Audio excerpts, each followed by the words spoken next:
आज के वीडियो में देखेंगे हम पॉलिटी का टॉप 20 एमसीक्यू। तो चलिए हम वीडियो स्टार्ट करेंगे। लेकिन वीडियो स्टार्ट करने से पहले आप अपने दोस्तों के साथ में वीडियो को शेयर कीजिएगा, ठीक है।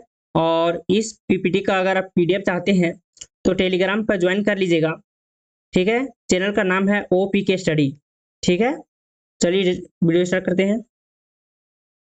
फर्स्ट क्वेश्चन आपका स्क्रीन पर आता है, भारतीय संविधान के किस अनुच्छेद के तहत राष्ट्रपति को आपातकाल लगाने का अधिकार प्राप्त है, ठीक है। क्या बोला ऑप्शन क्वेश्चन, बोला है भारतीय संविधान के किस अनुच्छेद के तहत राष्ट्रपति को आपातकाल लगाने का अधिकार प्राप्त है, ठीक है। तो इसका राइट आंसर हो जाएगा ऑप्शन फर्स्ट हो जाएगा, ठीक है। अनुच्छेद 352 के अंतर्गत में है कि आपातकाल लगाने का अधिकार है किसको, राष्ट्रपति को। देखिए बोला है कि अनुच्छेद 352 के तहत राष्ट्रपति को यह अधिकार है कि वे देश के सुरक्षा को खतरे में देखते हुए आपातकाल की घोषणा कर सकते हैं, ठीक है। यह आपातकाल आंतरिक या बाह्य आक्रमण कारण लगाया जा सकता है, ठीक है। नेक्स्ट है, भारतीय संविधान की कौन सी अनुसूची पंचायती राज के प्रावधानों से संबंधित है, ठीक है। फिर से सुन लीजिए आप लोग क्वेश्चन, भारतीय संविधान की कौन सी अनुसूची पंचायती राज के प्रावधानों से संबंधित है, ठीक है। तो इसका राइट आंसर हो जाएगा ऑप्शन 4 हो जाएगा, 11वीं अनुसूची। देखिए 11वीं अनुसूची के बारे में, 11वीं अनुसूची में पंचायती राज संस्थाओं के विषय का वर्णन किया गया है, ठीक है। इसमें कुल 29 विषय शामिल है जो पंचायत के कार्यक्षेत्र में आते हैं। भारत का संवैधानिक प्रमुख कौन होता है, क्या बोला क्वेश्चन में, भारत का संवैधानिक प्रमुख कौन होता है, प्रधानमंत्री, राष्ट्रपति, मुख्य न्यायाधीश या उपराष्ट्रपति। तो इसका राइट आंसर हो जाएगा ऑप्शन 2 हो जाएगा, ठीक है, राष्ट्रपति। देखिए राष्ट्रपति के बारे में, भारत का राष्ट्रपति संवैधानिक प्रमुख होता है। वह देश के सर्वोच्च नागरिक और सशस्त्र बलों का प्रमुख भी होता है। नेक्स्ट है, भारतीय संविधान के किस भाग में नीति निर्देशक तत्व शामिल है, फिर सुन लीजिए, भारतीय संविधान के किस भाग में नीति निर्देशक तत्व शामिल है, भाग 3, भाग 4, भाग 5 या भाग 6। तो इसका राइट आंसर हो जाएगा ऑप्शन 2 हो जाएगा, भाग 4। देखिए भाग 4 के बारे में बोला है, भाग 4 में नीति निर्देशक तत्वों का वर्णन किया गया है जिनका उद्देश्य देश के शासन में सामाजिक और आर्थिक न्याय को बढ़ावा देना है। नेक्स्ट क्वेश्चन है कि संविधान संशोधन के द्वारा पंचायती राज व्यवस्था को संवैधानिक दर्जा प्रदान किया गया है, ठीक है। कि संविधान संशोधन के द्वारा पंचायती राज व्यवस्था को संवैधानिक दर्जा प्रदान किया गया है। तो इसका राइट आंसर हो जाएगा ऑप्शन 3 हो जाएगा, ठीक है। 73वां संविधान संशोधन के तहत क्या किया है, पंचायती राज व्यवस्था को संवैधानिक दर्जा दिया गया है, ठीक है। देखिए बोला है 73वां संविधान संशोधन 1992 के माध्यम से पंचायती राज संस्थाओं को संवैधानिक दर्जा प्रदान किया गया है। यह संशोधन ग्रामीण स्थानीय स्वशासन को सुनिश्चित करता है। नेक्स्ट है, संसद का संयुक्त सत्र किसके द्वारा बुलाया जाता है, ठीक है, राष्ट्रपति, उपराष्ट्रपति, प्रधानमंत्री या लोकसभा अध्यक्ष। तो इसका राइट आंसर हो जाएगा ऑप्शन फर्स्ट हो जाएगा, राष्ट्रपति। देखिए बोला है संसद के दोनों सदनों के बीच किसी विधेयक पर मतभेद होने पर राष्ट्रपति के द्वारा संयुक्त सत्र बुलाया जाता है जहां दोनों सदनों के सदस्य मिलकर विधेयक पर विचार करते हैं, ठीक। नेक्स्ट है, संविधान सभा का अस्थायी अध्यक्ष कौन था या कौन थे, ठीक है। Doctor B R Ambedkar, Rajendra Prasad, Jawaharlal Nehru या सच्चिदानंद सिन्हा। तो इसका राइट आंसर हो जाएगा ऑप्शन सेकेंड हो जाएगा। ठीक है, राजेंद्र प्रसाद। देखिए बोला है डॉक्टर राजेंद्र प्रसाद संविधान सभा के अस्थायी अध्यक्ष थे। उन्होंने संविधान निर्माण प्रक्रिया का नेतृत्व किया और भारतीय गणराज्य के पहले राष्ट्रपति बने थे। ठीक है, क्या बोला, भारतीय गणराज्य के पहले राष्ट्रपति बने थे। नेक्स्ट क्वेश्चन बोला है भारत के राष्ट्रपति का चुनाव कौन करता है? भारत का राष्ट्रपति का चुनाव कौन करता है? ये भी आपका वीवीआई क्वेश्चन है। ठीक है, लोकसभा, राज्यसभा, निर्वाचक मंडल या सर्वोच्च न्यायालय? तो इसका राइट आंसर हो जाएगा निर्वाचक मंडल। ठीक है, बोला है भारत के राष्ट्रपति का चुनाव निर्वाचक मंडल द्वारा किया जाता है, जिसमें संसद के दोनों सदनों के सदस्य और सभी राज्यों और केंद्र शासित प्रदेशों के विधानसभाओं के सदस्य शामिल होते हैं।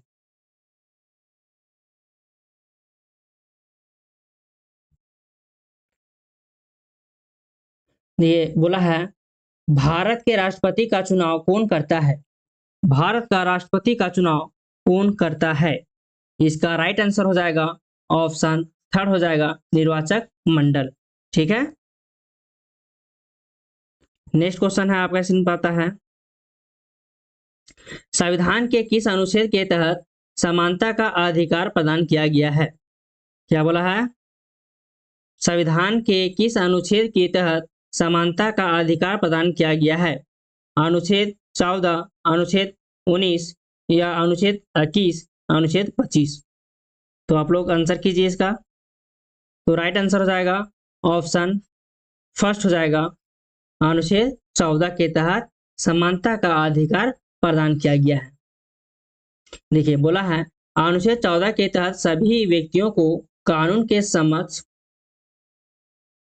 समानता का अधिकार प्राप्त है। यह अधिकार नागरिकों को बिना किसी भेदभाव के समान व्यवहार सुनिश्चित करता है। नेक्स्ट है संसद के दोनों सदनों की संयुक्त बैठक की अध्यक्षता कौन करता है? ये भी आपका वीवीआई क्वेश्चन है। और पीडीएफ के लिए आप लोग टेलीग्राम में OPK स्टडी, ठीक है, इसको सर्च कीजिएगा और जो भी चैनल आएगा उसको आप लोग ज्वाइन कर लीजिएगा। ठीक है, इसमें सारा पीडीएफ हम डाल देंगे। क्या बोला क्वेश्चन, संसद के दोनों सदनों की संयुक्त बैठक की अध्यक्षता कौन करता है? लोकसभा अध्यक्ष, उपराष्ट्रपति, राष्ट्रपति या प्रधानमंत्री? तो इसका राइट आंसर हो जाएगा लोकसभा अध्यक्ष। ठीक है, क्या हो जाएगा लोकसभा अध्यक्ष। देखिए संसद के दोनों सदनों की संयुक्त बैठक की अध्यक्षता लोकसभा अध्यक्ष द्वारा की जाती है। यदि लोकसभा अध्यक्ष अनुपस्थित हो तो उपाध्यक्ष या कार्य संभालते हैं। ठीक है, नेक्स्ट क्वेश्चन है भारतीय संविधान के किस अनुच्छेद के तहत भारतीय नागरिकों को संवैधानिक उपचारों का अधिकार दिया गया है? ठीक है, ये भी आपका वीवीआई क्वेश्चन है। तो इसका राइट आंसर हो जाएगा अनुच्छेद 32। ठीक है, देखिए अनुच्छेद 32 भारतीय नागरिकों को संविधान के उल्लंघन के खिलाफ उच्चतम न्यायालय में याचिका दाखिल करने का अधिकार देता है। इसे संविधान का हृदय और आत्मा भी कहा जाता है। देखिए अनुच्छेद जो 32 है बहुत इंपॉर्टेंट है। ठीक है, क्योंकि ये संविधान का हृदय और आत्मा भी कहलाता है।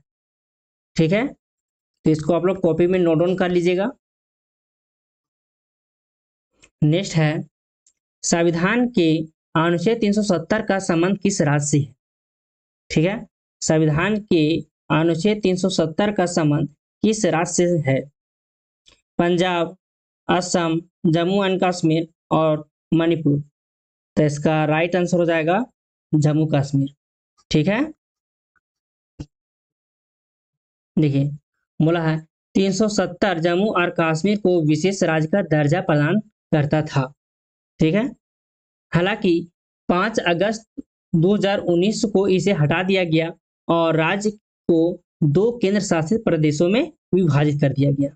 ठीक है,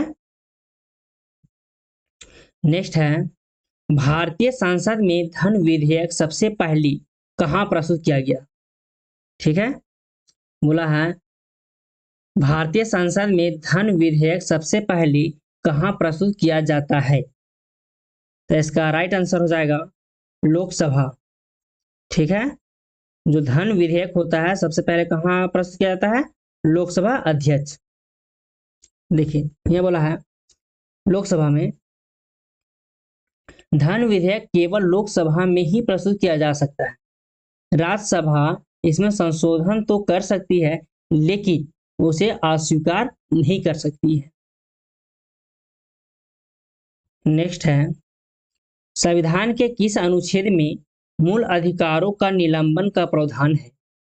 देखिए ये भी आपका वीवीआई क्वेश्चन बनेगा और जितना वीवीआई क्वेश्चन हम करवा दे रहे हैं उसको आप लोग कॉपी में नोट डाउन कर लीजिएगा। ठीक है, ताकि एग्जाम से पहले आप लोग एक बार रिवीजन कर लीजिएगा। सीजीएल का आप लोग का डेट आ ही गया है। कब से है इसका डेट? 9 से है। ठीक है, देखिए वो क्या बोला है, संविधान के किस अनुच्छेद में मूल अधिकारों के निलंबन का प्रावधान है? तो इसका राइट आंसर हो जाएगा अनुच्छेद 19। बोला है अनुच्छेद 19 के तहत आपातकाल के समय मूल अधिकार को निलंबन किया जा सकता है। इसमें विशेष रूप से स्वतंत्रता के अधिकार का निलंबन शामिल है। नेक्स्ट है, भारतीय संविधान का जनक किसे कहा जाता है?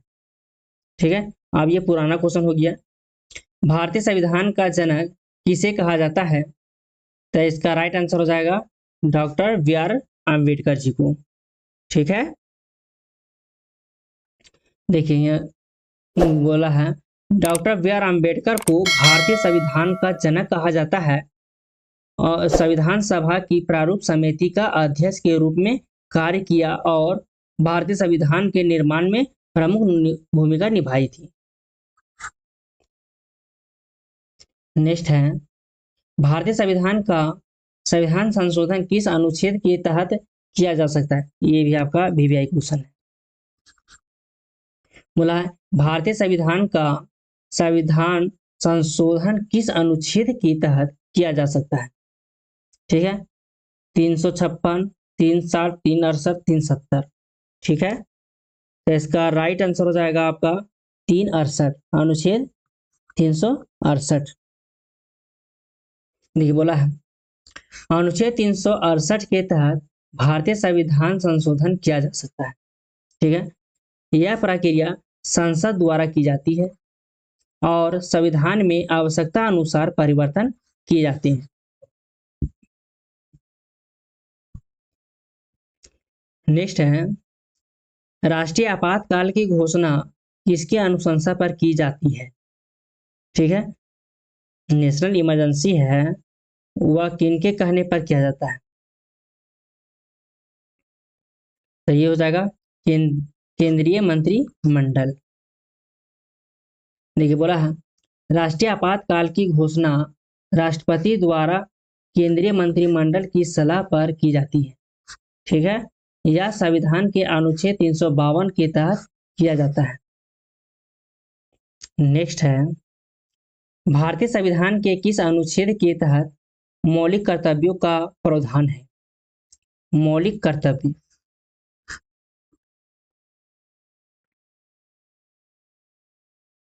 तो इसका राइट आंसर हो जाएगा अनुच्छेद 51A के तहत।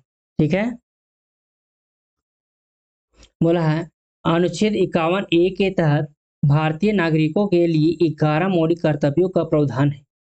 ये कर्तव्य संविधान के 42वें संविधान संशोधन 1976 के माध्यम से जोड़े गए थे।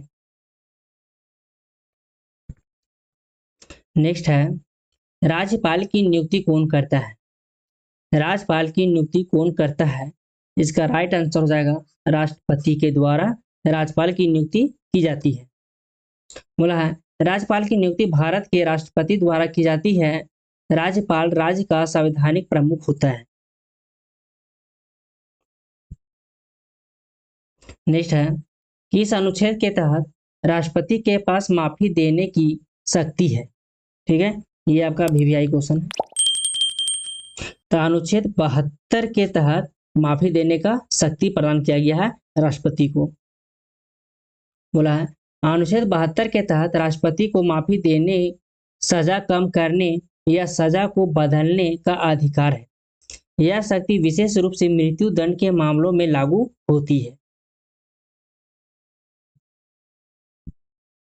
नेक्स्ट है भारतीय संविधान के अनुसार स्वतंत्रता के अधिकार में निम्नलिखित में से कौन सा अधिकार शामिल नहीं है? ठीक है, तो इसका राइट आंसर हो जाएगा संपत्ति का अधिकार शामिल नहीं है। बोला है संपत्ति का अधिकार 44वें संविधान संशोधन 1978 के माध्यम से मूल अधिकार की सूची से हटा दिया गया। ठीक है, ये आपका इंपॉर्टेंट क्वेश्चन बनेगा। ठीक है, यहां से हटा दिया गया। अब यह एक कानूनी अधिकार रह गया है। तो आज का इतना ही क्वेश्चन था। इसमें आपका हम टॉप 20 क्वेश्चन करवा दिए। ठीक है, और इसी तरह से लेक्चर हम लेते रहेंगे। मिनिमम एग्जाम से पहले 20 से 30 लेक्चर हो जाएगा। इस लेक्चर को आप लोग रेगुलर बेसिस पर देखिए। ठीक है, और एक भी क्वेश्चन आपसे पॉलिटी का नहीं छूटेगा। ठीक है, मिनिमम अगर आप एसएससी का कोई भी एग्जाम देंगे, ठीक है, एसएससी का आप लोग कोई भी एग्जाम दीजिएगा, इसमें आपका 2 क्वेश्चन पॉलिटी का आएगा। ठीक है, और ये तो सीजीएल में 2 से 3 क्वेश्चन आ ही जाता है, लेकिन एमटीएस में भी क्वेश्चन आता है, सीएचएसएल में भी आता है, और सीपीओ हो गया इत्यादि। कोई भी एग्जाम अगर एसएससी करवाती है, पॉलिटी से आपका श्योर है कि 2 से 3 क्वेश्चन आएगा। ठीक है, और इस वीडियो को आप लोग मिनिमम 2 से 3 बार देखिएगा। ठीक है, एक भी क्वेश्चन नहीं छूटेगा। और वीडियो को शेयर कीजिए और आप लोग चैनल को सब्सक्राइब कीजिएगा। ठीक है, जितना जल्द सब्सक्राइबर बढ़ेगा और भी हम मोटिवेट होंगे, वीडियो बनाएंगे और। ठीक है, तो मिलते हैं नेक्स्ट वीडियो में। जय हिंद।